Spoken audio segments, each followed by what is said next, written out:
రాజీనామా చేసి వస్తే రండి, మళ్ళీ గెలిచి రండి, అవకాశం ఇస్తారు. రాజీనామా చేసినప్పుడు నీకు అక్కడే టికెట్ ఇస్తా నేను, ఇది చెప్పుకొచ్చాడు అతను.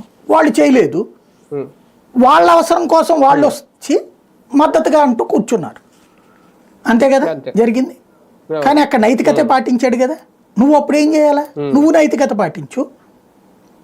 ఇప్పుడు ఆ రోజున శాసన మండలి వాళ్ళని తీసుకోలేరా వీళ్ళు? ఎందుకు తీసుకోలేదు ఆ రోజున శాసన మండలి వాళ్ళని కూడా? తెలుగుదేశం 2 సంవత్సరాల పాటు బలంగానే ఉందిగా. ఆ తర్వాత ఇట్లా రాజీనామాలు చేయించలేడా జగన్ ఆ రోజున?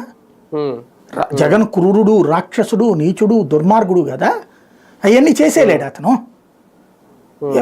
ఇప్పుడు ఎలక్షన్స్ అప్పుడు వీళ్ళ పార్టీకి సంబంధించిన ఎమ్మెల్యేలకి మీరు ఏకగ్రీవాలు ఇదే నాకు మెజార్టీ గెలిపించి చూపెట్టాలి అన్న ఒక్క మాటకి ఏకగ్రీవాలు చేయించేశారు కదా, అవతలని పోటీలో కూడా లేకుండా చేసి సామదాన భేద దండోపాయాలు ఉపయోగించి. అది నైతికత అనైతికత?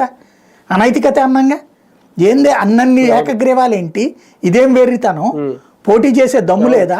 డబ్బులు ఇవ్వడం కొంతమందికి, పోలీసులు పంపించి కొంతమందికి బెదిరించి కొంతమందిని ఎన్నికల్లో పోటీ లేకుండా చేశారు, నామినేషన్ పత్రాలు కూడా దాఖలు చేయనివ్వలేదు. ఇది దుర్మార్గం అన్నామా సన్మార్గం అన్నామా? అది దుర్మార్గం అనినే అన్నామా? అంతే, అదైనా దుర్మార్గమే, అది తప్పు.